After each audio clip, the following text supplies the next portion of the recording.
some things that I haven't been to kind of centre of like the commons and co-op discussions that I've been chatting about and civic tech discussions that we've been talking about, which is when should you use a company, when should you use a co-op, when should you use a startup, when should you use all of these variety of legal and regulatory technologies that are available to us, how can we mix and match them to create effects that we want to see in the world?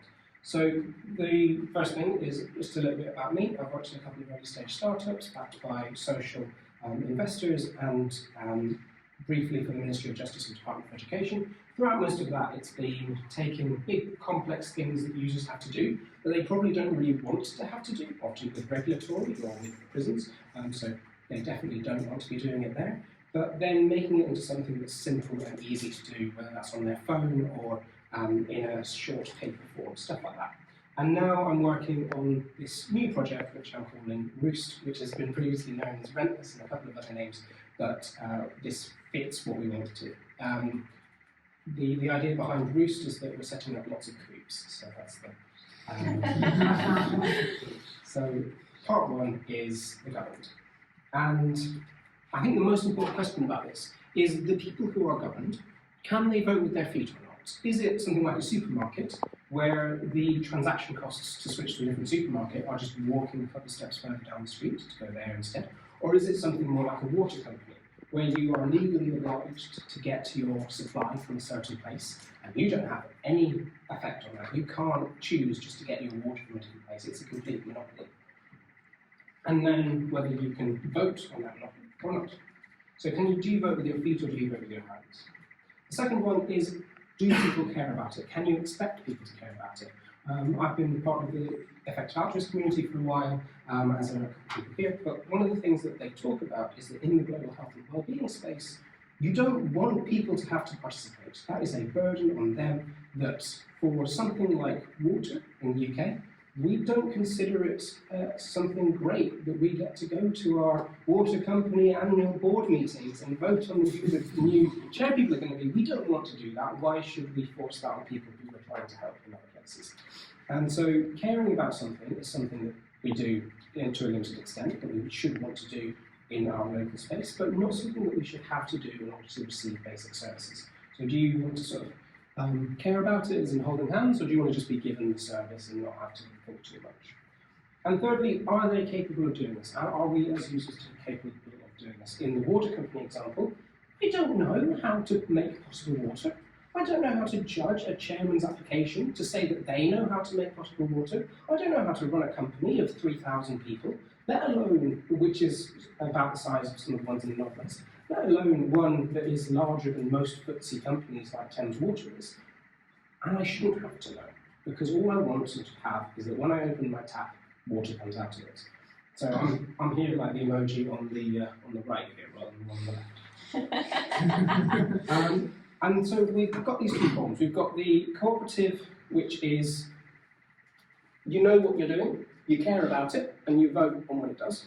And then you've got the company, which is you don't know what it's doing, you can vote with your feet instead of voting with your hands, and you just get given the service.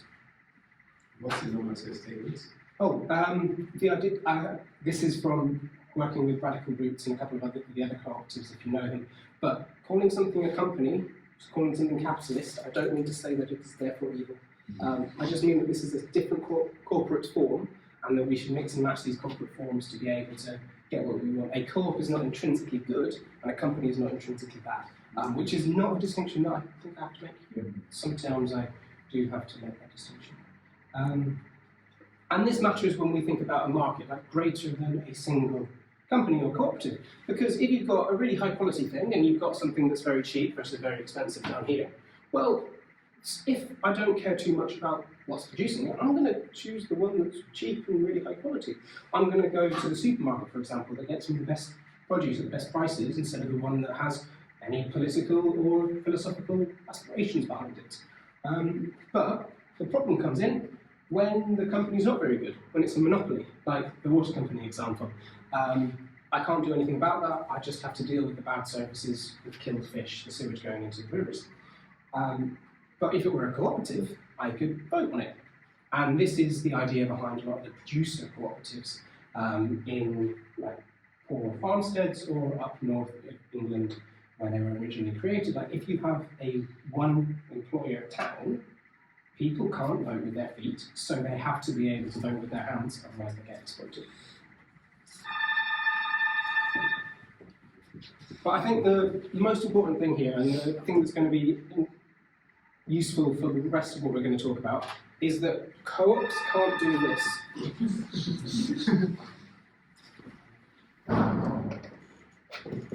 Co-ops can't have periods of negative investment because they have members, they don't have investors, they have people who are everyday people who don't have a lot of money to burn or to invest and then lose. Whereas startups can rely on the Saudi government to give you loads of money that you don't have to pay back. So if, and this is another one of those normative statements again, by profit and by the ability to make stuff happen, I mean the ability to cause good in the world. I'm not saying that there aren't exploitative companies, but I'm saying that if you are doing something good, generally it's better to be able to do more of that good thing than less of that good thing. So, part 2, I want to talk about circles of responsibility. So we have this man, let's call him, I don't know, George, and he has a set of things that he cares about.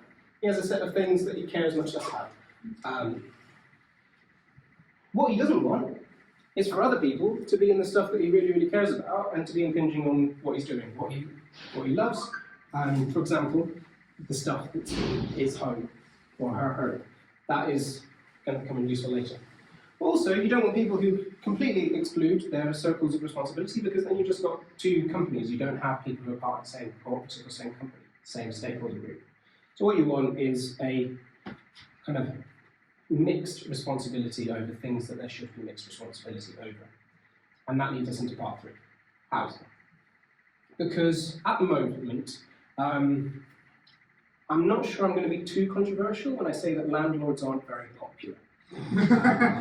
But to put a bit more language to that, if we look at how we were thinking about circles of responsibility and companies versus cooperatives before, well, with a landlord, they have complete control over your home.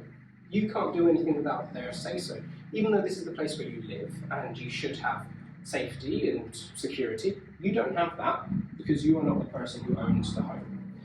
Often, they are not even very useful for you because the person who manages the home is another agent. It's difficult to get through to them, it's difficult for them to get through to you. And for this, the landlord receives a very large portion of your rent, about 40%. So the landlord we can model as almost a middleman between the bank and yourself. You are paying off the landlord's mortgage, i.e. you are paying the landlord, which the landlord then transfers to the bank, which doesn't come back to you. You pay rent and you get housing services, but you don't get any money back from that. And neither does anyone else. What we want to do is we want to change that. So imagine a company that you pay them money, they then use that money to pay a bank, but instead of that money then going into the ether or going into their profit margin, they charge 10% and give you the rest of the money back. So this is roughly what we're doing here. So we have this high-level community land trust, which is the freeholder of the property. This is something that people have a vote in, but they just receive a service and they don't have to know how it works. This is where all the complex debt structuring goes on. We don't want tenants to have to worry about how to shave half a percentage point off of the cost of borrowing. We just want them to have cheaper borrowing. Then you have us, which is a vote with your feet type thing, which we operate a tech company that makes these transactions much easier to do, makes these cooperatives easier to set up. And then you have the home, which is run exclusively by the tenants. You have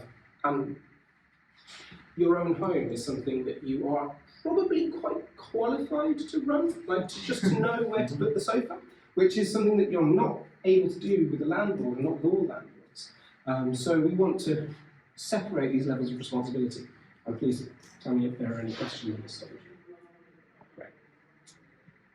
So part 4, I wanted to think about what could this look like if we have a system where you, as a tenant, don't have a landlord, where you instead rent from a cooperative that you own, that allows you to do all of the things that the landlord would otherwise do. all of the control over the non-structural aspects of the home. You wouldn't be able to be kicked out because you're the landlord and you decide on that. You'd be able to get some of the proceeds of that rent coming, well, you're paying it to yourself, so you get some of the proceeds. And imagine if that were possible. So, of course, the next slide is there. It's possible there. It's a small South London community. Five people in one 5-bedroom house have set up the Quaggy Mutual Home Ownership Society. It took them about 2 years, a crowdfunding raise, a small amount of grants, some donations, and a very large mortgage, but they did it. And now they're living there for low rents with all of the stuff that I talked about, this ability to live like you're your own landlord. And it's not just them. There's also London CLT, which does the same thing, but builds the properties and then sells them with covenants on resale. There's also the Sandford Housing Cooperative, which is a good example in the first bit because they do allow people to have control over their own rooms and run them themselves. But before I start insulting them, is there anyone here from Sandford Housing Cooperative? Is there anyone here who really loves Sandford Housing Cooperative? Okay, so not quite insulting me, but I feel very disappointed in this institution because they were set up in the 70s by grant. Their ribbon was cut by then Prince Charles, and they were talking about solving the housing crisis. And this was in the 70s, when the housing crisis was not nearly as bad as it is now. They were talking about tenant-run communities to build more housing so that people could have a decent quality of life. They have not done anything since the 1970s. So for me, Sandford Housing Cooperative is a case study of a failure of governance, because what they did was they got taken over by their stakeholders. They provide excellent services to their member residents, because the rent at the moment is £90 per week in Deptford, which was a terrible part of London in the 70s, now not so much. But they haven't done anything else.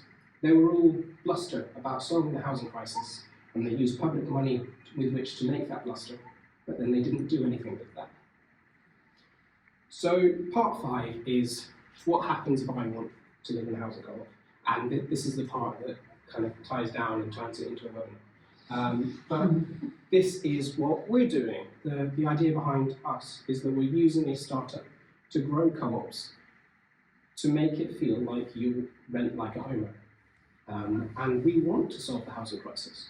We would like to make 1 million of these co-ops over the next 10 years. We've put in a couple of offers, we've got a couple of offers accepted, so we are buying houses at the moment. We're building the tech stack to be able to make this happen, talking to angel investors. We are trying to grow like this hockey stick, except that by growing, we facilitate the creation of more and more housing cooperatives. We are trying to combine different legal and regulatory technologies, different civic tech, to be able to solve the housing crisis. So, thank you. And any questions?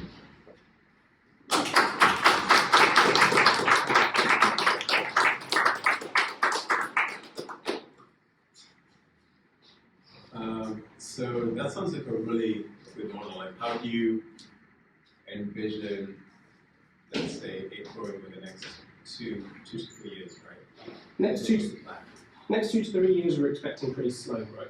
It's going to depend on how much capital we can attract and how easy we can make buying a house for a renter.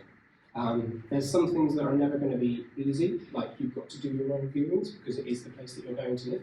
But there are some things that we can make much, much easier, like having to spend 12 weeks chatting to solicitors and surveyors and making sure that all of the contracts are in place. We can handle that, but it's still not going to be as smooth as renting, at least not for the next 2 years. It's going to be a 12-week process with a reasonable chance of it not happening at the end of it. It's not the right thing for people who are going to be kicked out next month from their flats and just need somewhere to live, because we can't guarantee that, because that's not on us, that's on the sellers. So that is the biggest challenge that we're solving. How do we reduce the attrition rate of renters looking to buy houses? We think that part of that is by being more vocal about the benefits, by talking about what it feels like to be able to manage and live in your own home. Part of it is going to communities with people who are high agency and interested in this already. And part of it is building some technology to make it a lot easier. Like, say, we're making an app to make it very easy to book viewings and then manage them all through the process, even as a group, which is something that we haven't seen in the market before. How would you say what you're pitching through is different to the current shared ownership initiative? Yeah, so shared ownership is, it can be very useful for people. It is buying for people who don't have the resources to buy. What we're looking to do is renting, but better. So we're still looking to go for people who want the flexibility, who are sharing with friends, and these are two things that shared ownership really isn't good for. You can't buy as a tenants in common in most shared ownership homes, and it's very difficult to move out of. Often harder to move out of than if you buy a house yourself, because you've got all the council stuff to deal with as well. How would you go to manage all the contractors, plumbers and electricians? We're going to ask the tenants to do that. Homeowners do 2/3 of Britain does, and we believe that the difference between homeowners being willing to do that and renters not being willing to do that is because homeowners feel like it is their own home, they have equity in it, the buck stops with them. So we're creating the same conditions for these tenants. They have the stake in the home, they have responsibility over it, and if it doesn't get fixed, well, we're going to have to bring in some contractors and charge them a lot of money to do it ourselves. That would be a big thing to Yeah. you can talk with the contractors, because that's the hard bit. I actually own a flat and I'm a leasehold with a whole freehold situation. I rent it out, but it's horrendous before freehold thing. But that is a real, and even if you could do something around that, I think that would really help. Because especially if I was renting, having to find a plumber, I would hate it, at least I own my place. Yeah. And finding that's a big challenge. That is a big thing in home owning. When you need electricians, plumbers. Yeah. There are a few things that are building marketplaces for that. There's apps like Residently or Plentific that are aiming to make that a lot simpler to book. They're targeted at property managers. But what we can do is an open rent type thing, where open rent is just a middleman between the landlord and Rightmove. What we can do is be the middleman between the tenant and these management platforms like Plentific or Residently. So there are things that we can do pretty off the shelf to help tenants manage that more easily. We hope that we can integrate them as soon as possible.